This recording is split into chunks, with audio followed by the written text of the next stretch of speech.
Bienvenidos a Lo Justo y Necesario aquí en El Periodista TV, como siempre transmitiendo desde nuestros estudios en el barrio de Bellas Artes y con interesantes invitados que tienen que ver con la coyuntura.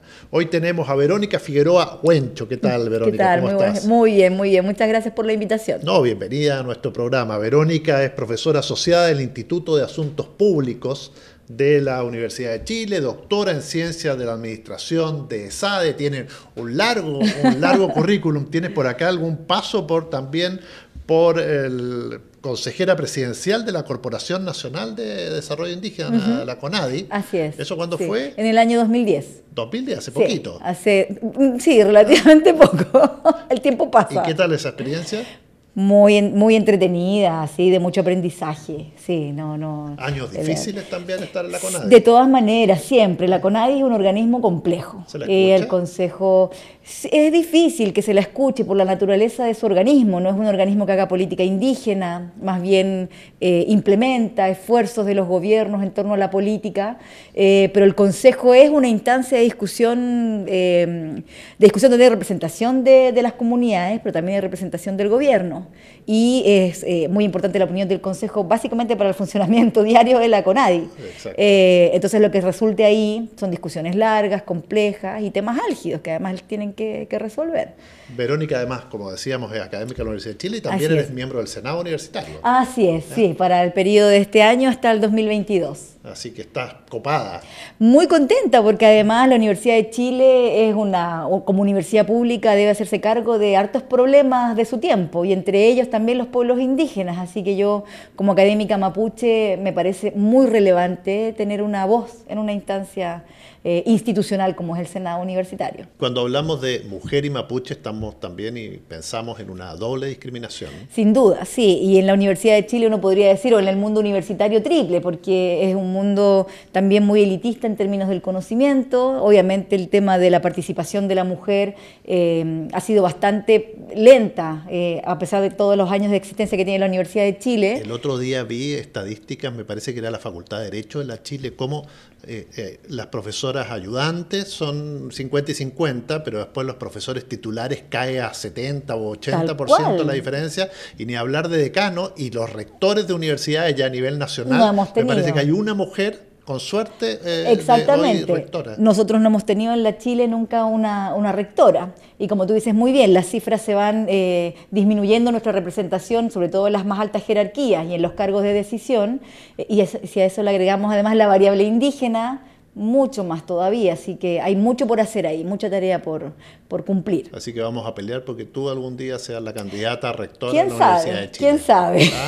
Sería un logro y el país se lo merece. Esperemos. Bueno, nos convoca acá el Plan Araucanía. ¿Qué te pareció este anuncio del gobierno hace pocos días respecto a lo que plantea para la Araucanía en los próximos años? Sí.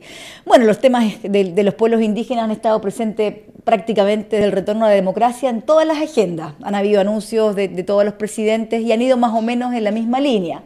Yo creo que lo que anunció el presidente no se aleja un poco de eso, ¿no? Muy focalizado en una región en particular, que si bien tiene una alta proporción de población indígena, es más bien representante de uno de los pueblos, de los 9 pueblos que existen en Chile. Y por otra parte, la presencia del mundo indígena está en todo el territorio nacional.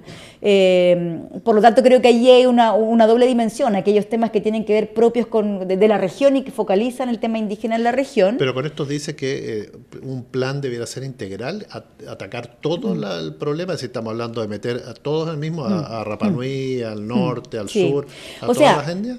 Los pueblos indígenas son distintos, son variados y tienen múltiples necesidades. Entender que la política indígena es solo del pueblo mapuche si bien es el pueblo que tiene mayor magnitud, más del 90%, prácticamente la población indígena se reconoce como mapuche, no es el único pueblo. Y de alguna manera esas cifras, esos datos dan cuenta de una relación del Estado con estos pueblos. Por lo tanto, cuando el Estado propone a través del gobierno de turno una política para los pueblos indígenas, tiene que ser una política para todos ellos. Ahora, si uno entiende el Plan Impulso Araucanía como un punto de partida para una política de más largo plazo, Es posible, ¿no? Sobre todo más bien por estos anuncios de carácter más político que tienen que ver con salir un poco de la región y plantear los temas normativos, constitucionales, de arreglos institucionales, de representación del mundo indígena.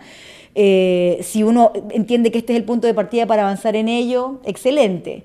Pero lo que uno ve es que la mayoría de las experiencias, estos anuncios se van quedando un poco en el camino porque requiere de muchos acuerdos políticos. Muchos actores de alguna manera tienen intereses o se ven afectados o impactados por las políticas indígenas. Ahora, Francisco Buenchumilla ha dicho que esta vez el ministro de Desarrollo Social, Alfredo Moreno, ha actuado muy bien, que ha estado todos estos meses, que ha estado en la Araucanía, que ha negociado, incluso el otro día deslizó que se tiene que haber reunido con la gente de la CAM. Por lo tanto, lo que vemos es que esta vez se abordaron los temas políticos, ¿o tú crees que no tanto? A ver, yo creo que el ministro de Desarrollo Social ha cumplido sí un rol fundamental, que a lo mejor no ha estado muy en la palestra, no ha sido muy visible, pero claramente ha hecho una agenda yo diría de llegada del plan Araucanía. Se ha reunido efectivamente en un principio, de hecho él siempre hizo un llamado a reunirse no solamente con aquellos actores del mundo indígena que plantean sus reivindicaciones por la vía institucional. Desde un principio se planteó la posibilidad de reunirse con líderes de la CAM. Y yo creo que allí también hay una señal potente porque no se pueden excluir actores, independientemente de estas posturas. Hay una posición respecto de cómo ven al Estado chileno, cómo ven a las autoridades. Las reivindicaciones del pueblo mapuche en su mayoría son las mismas, lo que pasa es que son las formas de enfrentarlas o pelear por esas los que las dividen, ¿no? Exactamente. Ahora, claro, por lo general cuando uno piensa en los pueblos indígenas siempre piensa como que fueran entidades homogéneas, son muy distintos y dentro del pueblo mapuche también. Habemos mapuche que estamos hoy día en la ciudad, que somos segundas, terceras generaciones, 70% al menos de esta población está en la ciudad. Sin embargo, eso no significa dejar de pertenecer a un pueblo y dejar de plantear demandas que son históricas. Y como tú decías muy bien, prácticamente son las mismas desde el nacimiento del Estado-Nación chileno hasta la actualidad. Ahora, un mapuche en Santiago no está más digamos, cooptado por el sistema. A ver, yo creo que hay que dar cuenta de que... Recordemos que hace un tiempo, para que seamos sinceros, muchos no se reconocían como tales, se ocultaba, digamos, la sociedad los obligaba de alguna manera a permanecer ocultos, a diferencia de otros lugares como era la Araucanía, donde efectivamente había, por lo tanto... ¿Qué ha pasado con eso? Mira, yo creo que ese es un proceso bien interesante, porque si uno mira las cifras de los censos, prácticamente siempre nos hemos movido entre el 10 y casi el 12% de autoidentificación como indígena. Por lo tanto, es una cifra bastante importante. Yo diría, si uno lo mide con otros países latinoamericanos, hay una presencia importante de pueblos indígenas. Ahora, claro, en la ciudad también hay que dar cuenta de que nosotros somos producto de una migración forzada, de un despojo territorial que llevó a nuestros abuelos a venir a la ciudad. Llegaron a la ciudad, no a las comunas ABC1, se instalaron en comunas periféricas, provenimos de un mundo de pobreza, provenimos de un mundo donde la marginación y la discriminación ha sido parte de nuestra historia. Los datos de alguna manera muestran que en la década de los 90 se produjeron una gran cantidad de cambios de apellido, de buscar invisibilizar lo indígena, pero yo diría que producto a lo mejor de esta misma interacción de que con la sociedad chilena, con una mayor preparación, hoy día hay una identidad que se está reforzando. Yo veo en las juventudes dentro de la misma Universidad de Chile que hay un interés cada vez mayor por saber de dónde vienen, por aprender la lengua, por aprender de la cultura, por identificarse como indígena. Y yo creo que estamos asistiendo a un proceso quizás que nuestros abuelos estarían muy orgullosos de verlo, que seamos nosotros mismos los que estamos hablando de nuestros temas, que estamos planteando los temas en la agenda, que estamos siendo convocados a plantear proyectos también, a plantear soluciones. Así que yo diría que esta idea de que el mapuche en la ciudad o los indígenas en general en la ciudad van perdiendo la identidad, yo diría que es una identidad que se transforma. No hay un esencialismo cultural, pero sí hay elementos que buscamos mantener, que se buscan de alguna manera también rescatar y que ojalá las generaciones venideras puedan ir tomando un poco esa posta. Creo que ese proceso es interesante. Es muy interesante, sí, efectivamente, porque se está dando y además estamos reconociendo nuestras raíces y la influencia que tiene, porque es muy grande, es decir, en todo el lenguaje, en las costumbres, en las comidas, en las características del chileno, que eso antes se lo ocultaba. Exacto. Y sobre todo pensar que si bien hay una nación y un pueblo chileno, Hay naciones y pueblos indígenas. Yo creo que el gran desafío está hoy día en cómo se da esta convivencia, más allá de plantear cómo los pueblos indígenas enriquecen a la nación chilena, cómo más bien la nación chilena y las naciones que representan los pueblos indígenas se enriquecen para generar algo distinto dentro de este Estado llamado Chile. Yo creo que allí hay un gran desafío cuando uno habla de algunas temáticas como las planteadas, por ejemplo, en el Plan Impulso Araucanía, el reconocimiento constitucional.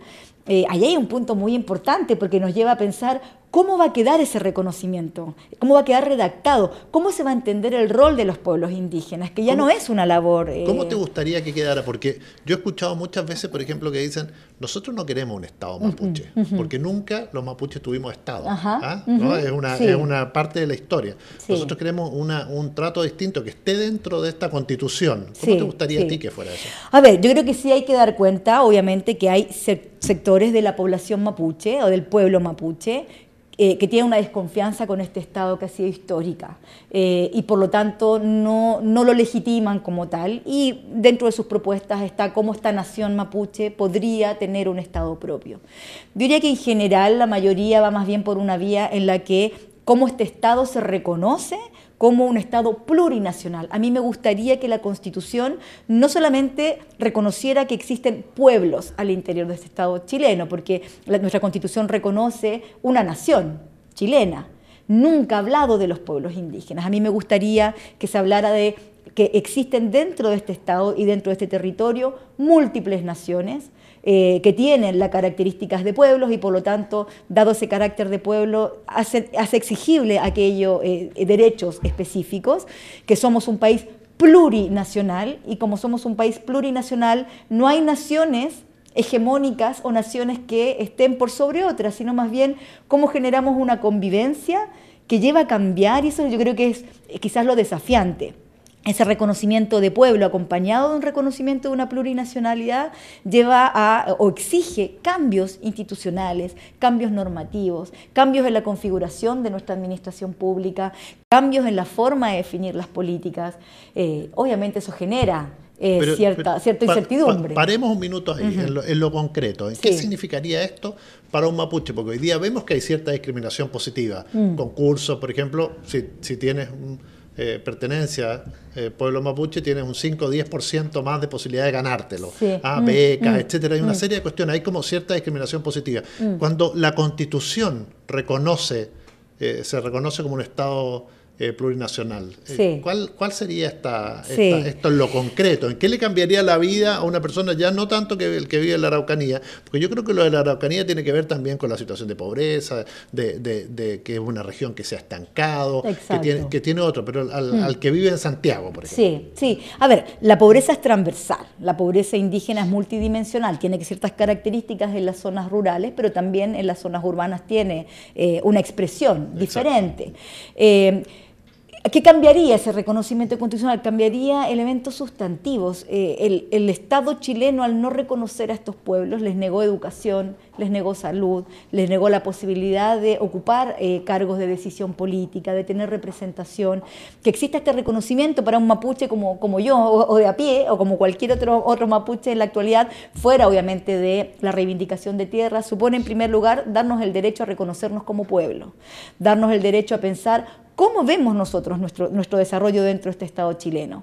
¿Cómo debieran de ser los modelos educativos que den cuenta de la existencia de estos pueblos? Distintos modelos educativos, distintas formas de enseñar, distintas formas de aprender, saberes que hay que rescatar, que dentro de la lógica occidental han sido invisibilizados o subvalorados de manera histórica. Derecho a tener un sistema de salud o un sistema sanitario de acuerdo también a cada una de las culturas.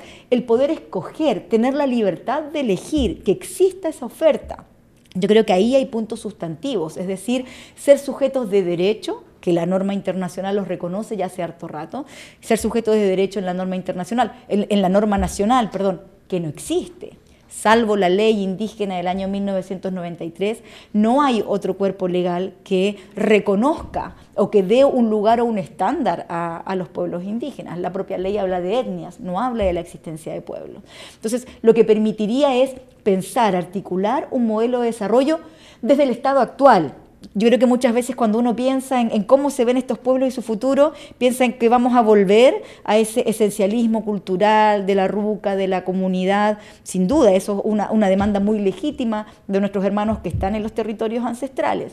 Pero también este pueblo hoy día se piensa en pleno año 2000, casi llegando al año 2020, cómo ha cambiado este pueblo, qué es lo que queremos mantener, cuál es el rol que nos gustaría ocupar, cómo generamos las condiciones para ello, pero ya no desde una lógica de discriminación positiva, porque eso significa en qué medida esta cultura, que no siendo muchas veces mayoritaria, si es la que ha decidido, te da ciertos espacios.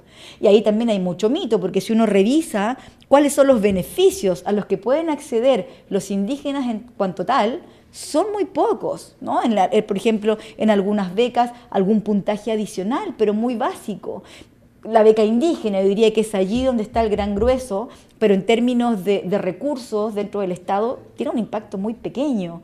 Tiene que ver más bien en cómo, cuando uno piensa en la política indígena, no se hace desde una lógica occidental en salud, en educación, en vivienda, sino más bien cómo hay una política que mire la educación, que mire la salud, que de alguna manera mire el desarrollo territorial, el desarrollo urbano, desde esta perspectiva.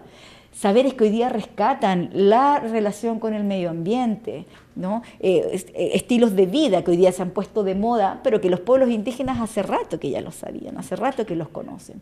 Nuestras autoridades ancestrales, el rol que les corresponde, los saberes que tienen estas autoridades. Por ejemplo, algo bueno del Plan Araucanía sería el reconocimiento de los machi en el sistema de salud. Pero no sé si el tema de la representación parlamentaria a través de los partidos políticos. Sí, a ver, yo creo que el desafío, uno tiende a mirar, y tú decías muy bien, nosotros, sobre todo también los indígenas que hemos crecido en las zonas urbanas, hemos sido formados desde esta óptica occidental. Por lo tanto, es difícil mirar muchas veces los fenómenos allí. Perdona que te voy a hacer una pregunta personal y familiar. Tus orígenes, ¿cómo vienen? ¿Cómo es tu origen familiar, tu árbol genealógico? A ver, yo formo parte de un árbol genealógico, como muchos otros indígenas, como muchos otros mapuche, de una historia bastante interrumpida. Yo diría que nuestra memoria es interrumpida. Uno busca sus orígenes, ¿de dónde viene mi apellido? Huencho, ¿no? Uno lo intenta ubicar en la zona de Nueva Imperial, en la zona de Curacautín, pero también en la zona central. Picunche, podríamos decir que debieron de haber sido mis antepasados. Quien inicia de alguna manera ese árbol genealógico es mi abuelo. Mi abuelo es hijo de una empleada mapuche en un fundo en Melipilla, por lo tanto él es guachito para esa época. Él crece solo, sin padres. Él era Raúl Huencho Huencho y es una persona que yo me enorgullezco mucho de llevar su apellido. Y es él de alguna manera que en esta historia de pobreza, de crecer solo, de autoformarse de alguna manera, una persona muy, muy inteligente aún sin haber ido a la educación formal, es él de alguna manera quien inicia este tronco en la ciudad. Por supuesto luego viene mi madre y luego vengo yo. Y para mí el ser mapuche, yo me casé también con un mapuche, para nosotros el que nuestra hija también se reconozca como tal es importante. Entonces muchas veces cuesta mirar nuestra historia interrumpida, pero es una historia similar a la de muchos, donde venían nuestros abuelos buscando, o mi bisabuela en este caso. ¿Tu bisabuela cómo llega a Melipilla? Buscando, imaginamos nosotros, saliendo de la pobreza en la que estaban las comunidades, donde prácticamente el territorio indígena se había reducido o se va reduciendo de tal manera donde ya no es posible la vida comunitaria, donde la relación con muchas empresas que se instalan en la zona o con la misma administración pública también va definiendo que las condiciones laborales, las condiciones educativas ya no son suficientes, y esta idea de alguna manera la obligatoriedad de tener que ir a las ciudades. Los colegios están en las ciudades, el trabajo está en la ciudad, es un trabajo por supuesto muy poco calificado, la mayoría llega de las mujeres a ser empleadas en estas casas patronales o en estos fondos, con muy poca educación también, y muy solas. Yo me imagino, yo me pongo en su lugar, decidir migrar, decidir salir de tu zona de alguna manera de confort, donde vives en tu ruca o en tu casa con tus animales, ir a la ciudad, con lo que significa la dureza de la vida en la ciudad, estar sola muchas veces. Las redes seguramente tienen que haber sido bien egocentradas entre otras mapuche o entre otros mapuche, y se van gestando estas historias donde a lo mejor, como te decía, para muchos mapuches quizás de mi generación anterior tiene que haber significado un proceso complejo el saber de dónde vienes, ¿no? Pero también creo que cuando uno es muy consciente de cuál es la causa que produce esa situación, de cómo finalmente cuando yo tengo la tremenda oportunidad de estar conversando contigo hoy día, como indígena, como académica, tiene que ver con una historia hacia atrás de mucho sufrimiento, de mucho despojo. ¿Y qué es lo que te marcó que alguna vez te contó tu abuelo de este sufrimiento? Mira, yo diría que mi proceso fue tardío. Yo mi proceso lo viví siendo posadolescente. Y tiene que ver también con cómo, lo conversaba el otro día con otras lamien, ¿no? Cuando uno está en el colegio y tu apellido es un apellido que suena extraño, que sabes que siempre lo van a pronunciar de manera equivocada o que va a ser sujeto de burla. Yo creo que ahí se produce en un niño o en un joven una sensación de ojalá que jamás nombren mi apellido, u ojalá que yo tenga la oportunidad de poder visibilizarlo. Mi proceso fue más bien tardío, yo lo viví y creo que más bien surgió en contacto con otros mapuches, con otros jóvenes, con otras personas mayores que yo veía que estaban trabajando por una causa y que de alguna manera te inspiran, y tú sientes que tienes un rol que cumplir. Yo siento que allí sentí un llamado muy importante y nunca más lo dejé.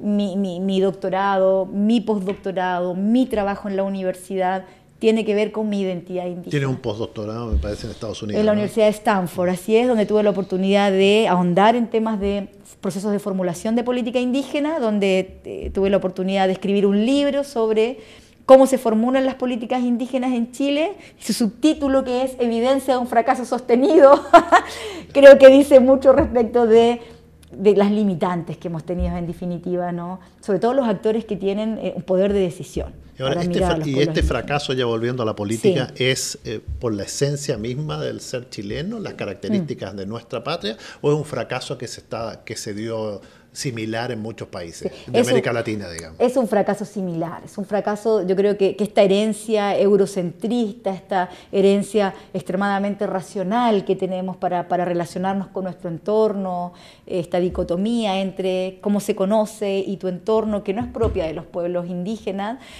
ha limitado el que dejemos de lado una serie de, en términos económicos uno podría decir, una serie de recursos propios de los pueblos indígenas que no hemos sido capaces de identificar, de recoger y entender que allí hay un insumo muy importante para definir o para formular buenas políticas. Y eso se relaciona un poco con lo que tú mencionabas antes. Tú decías la posibilidad de tener escaños reservados, la posibilidad de jugar el partido, ¿no? No solamente asistir a la cancha, que podría ser la ley de cuotas, ¿no?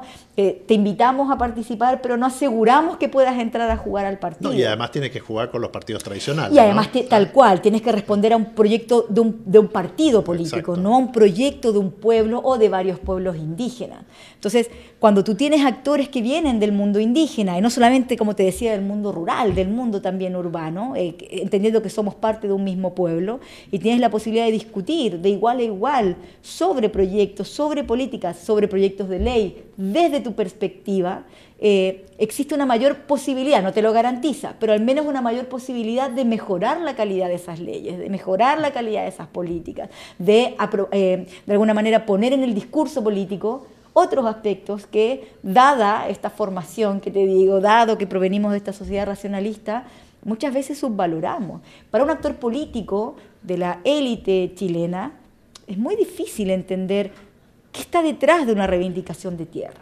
qué está detrás de la posibilidad de hablar tu propia lengua y expresar ideas en tu propia lengua, qué está detrás de una salud que te entrega un agente que no es un médico, que es más bien una persona que es una autoridad dentro del mundo indígena, que es una autoridad que tiene un conocimiento para generar un bienestar, no solamente a ti como persona, y no solamente un bienestar físico, es un bienestar espiritual, pero también es un bienestar colectivo.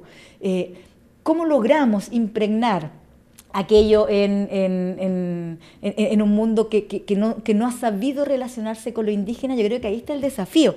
Si ¿Cómo lo haríamos? Sí, mira, si tú me preguntas, yo creo que han sido los indígenas quienes han aprendido a ser interculturales. Hemos perdido la lengua, sin duda, pero nuestros abuelos eran bilingües. hablaban el mapudungún y hablaban el castellano y se movían entre estas dos sociedades, eran interculturales. El desafío está en cómo vamos, creo yo, cambiando la mentalidad de los futuros ciudadanos y futuras ciudadanas. Eso se lo he escuchado también a Pedro Cayuqueo, que él siempre dice, yo soy intercultural, pero ustedes no. Tal cual, ¿no? Cuando uno mira, mi hija, por ejemplo, ¿no? En el colegio, cuando estamos en la etapa de la historia, y la historia de los pueblos indígenas, y uno mira cómo el modelo educativo chileno les enseña que existieron hace tiempo atrás, se vestían de una manera, como si ya estuviéramos extintos. Somos el 11 y fracción por ciento de la población chilena.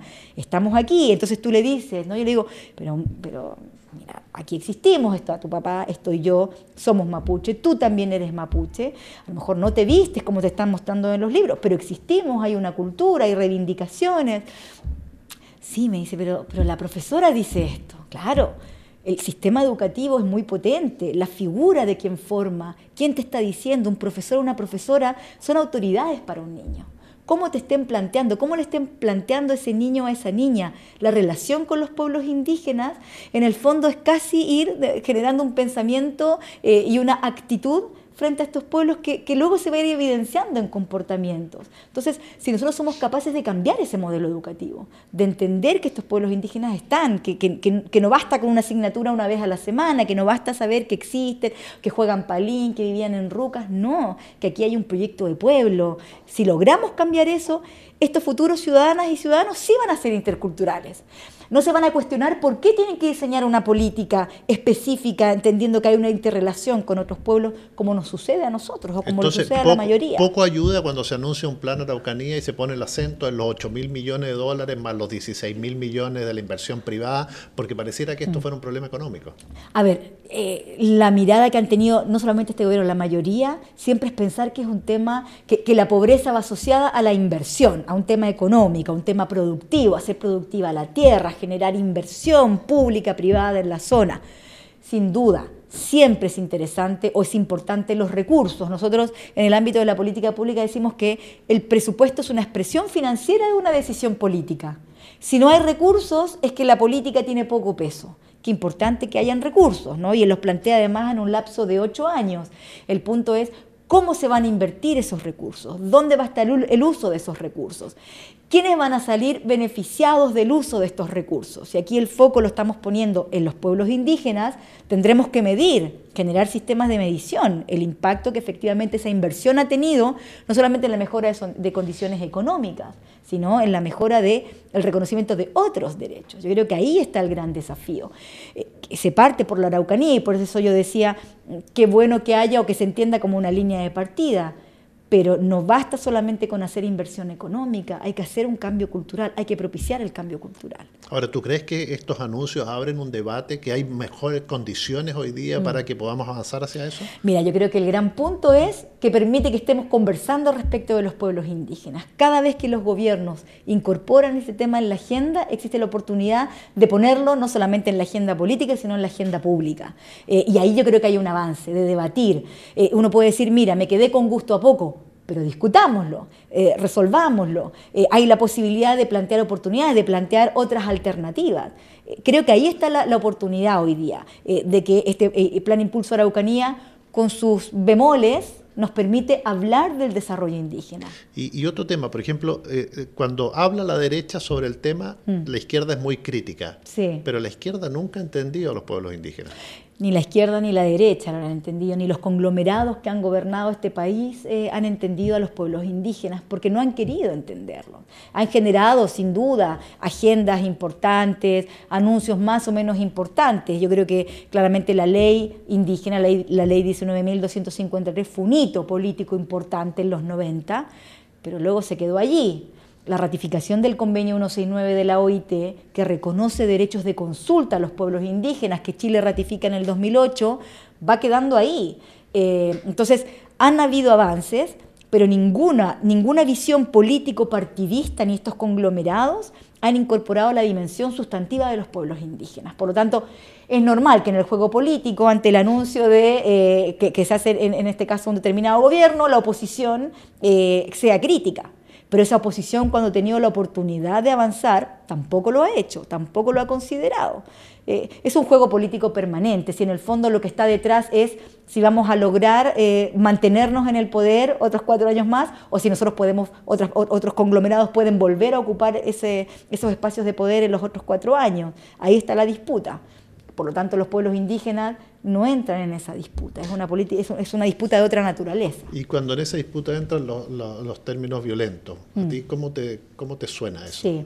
¿Qué te sucede? Sí. Cuando vemos camiones quemados, sí. el ataque a la casa de los Lusinger. Sí. Sí, ahora ahí también, claro, la justicia ha actuado y en algunos casos ha sido bastante ambiguo la manera en la que se han llevado adelante estos casos. La judicialización que ha hecho el gobierno chileno desde los 90 respecto de demandas indígenas, aplicando leyes especiales, la ley antiterrorista, la ley de seguridad del Estado, no han sido la vía adecuada. En el fondo se ha querido apagar con benzina un problema que tiene otras dimensiones que no se han considerado. Ahora, yo decía en un momento, claro, si uno mira el espectro político y el espectro de los movimientos en el mundo mapuche en particular, que han sido los que han estado detrás de estas reivindicaciones, hay grupos que han optado por la vía violentista y por supuesto que uno apela más bien por vías institucionales, y por eso es que es tan importante la confianza, porque como hay una desconfianza estructural de estos grupos, lo que sienten es que independientemente de lo que hagan, independientemente de las comisiones en las que participen, de manera permanente no van a ser atendidas esas demandas, no van a ser reconocidos los derechos. Ahora, yo creo que la vía adecuada es la vía de la discusión, la vía de ocupar estos espacios de poder por las vías institucionales. Sin duda es una vía compleja, es una vía lenta, es una vía que requiere negociación, pero los pueblos indígenas no son violentos. Los pueblos indígenas, la violencia no puede ser el foco. Por eso yo creo que también cuando los gobiernos hablan de el terrorismo indígena o el terrorismo en la Araucanía, que haya células pequeñas o movimientos que han ido por esa vía, mirar a los pueblos indígenas esa óptica es perdernos un 90-95% de otra realidad que sí está aportando a este proyecto quizás político, cultural, social, económico más complejo. La invitación, creo yo, es cómo ampliamos ese foco de análisis y miramos a los pueblos indígenas en esa complejidad y dejamos de usar la unidad de análisis de la violencia, porque nuestra reacción, la solución a un problema que se identifica como violento, va a ser esa vía. Y es por eso que en los últimos años han sido el Ministerio del Interior o el Ministerio de Secretaría General de la Presidencia quienes han tenido roles importantes en la política indígena, porque se ha finalmente focalizado tanto en la violencia que se entiende que allí hay actores importantes, pero pucha, es mucho más que eso. Sin duda que es un tema que hay que atender. Para eso está la institucionalidad, para eso opera la justicia. Y uno de los problemas que puede tener este plan de Araucanía es que si tú quieres llevar 8.000 millones de dólares en tantos años y 16.000 millones en la empresa privada, digas, tenemos que garantizar la paz y seguir militarizando el sector. Tal cual, y esa no es la receta. No es la vía, no ha sido. O sea, estos años en los que se han venido aplicando estas leyes y, como te decía, donde se ha intentado por la vía judicial resolver un problema de carácter político, la evidencia te muestra que no ha sido la vía, no podemos seguir aplicando la misma receta. Y yo creo que allí el anuncio del gobierno tiene la particularidad de que ha intentado balancear la paz en la Araucanía, que fue un discurso muy potente o muy fuerte en sus inicios, a la incorporación de esta mirada un poco más de las demandas políticas, creación del ministerio, reconocimiento constitucional, ley de cuotas, intentando ampliar un poco más ese foco. Pero claro, hay actores económicos sobre todo, a los que esta mirada de la violencia también les beneficia y van a intentar poner ese foco allí, ¿no? de esa focalización y reconstrucción de recursos en torno a la violencia. Ojalá, yo espero y que así sea, y así me da la sensación de que el ministro actual lo ha intentado plantear, pensemos más bien en una nueva relación que saque un poco la línea de la violencia, pero nos ponga en un contexto un poquito más enriquecedor, que es donde estamos la mayoría, de alguna manera, tratando de poner temas en la agenda. Ahora, este diálogo y esta solución y el cambio constitucional es una urgencia. El presidente se comprometió, de hecho, a darle suma urgencia al proyecto de reconocimiento constitucional, así que esperemos, tiene 3 años y fracción para poder cumplir ese compromiso. Se comprometió a darle urgencia al proyecto que crea el Ministerio de Pueblos Indígenas y al Consejo de Pueblos. Habrá que ver, yo creo que lo que estamos todos mirando es que no sean solo promesas, es cómo ahora empezamos a pavimentar el camino. Y eso pasa por acciones concretas que tendremos que ir monitoreando. Francisco Buenchumilla dijo que era optimista. ¿Tú? Siempre, yo creo que siempre hay que tratar de ser optimista y esa es un poco la línea, ocupar todos los espacios que podamos ocupar, políticos, sociales, mediáticos, para plantear este tema, aprovechar la ventana de oportunidad que se abre con este anuncio. Verónica Figueroa Huencho, te agradecemos mucho que nos hayas acompañado acá en Lo Justo y Necesario. Charto Maylamien, muchas gracias por la invitación. Y a ustedes los invitamos a otro programa tan interesante como el que hemos tenido hoy y a seguirnos en las redes sociales. Acuérdese que si se suscribe en YouTube va a recibir siempre una señal, una alerta de que subimos un nuevo programa. Así que hágalo, suscríbase a El Periodista TV. Muchas gracias.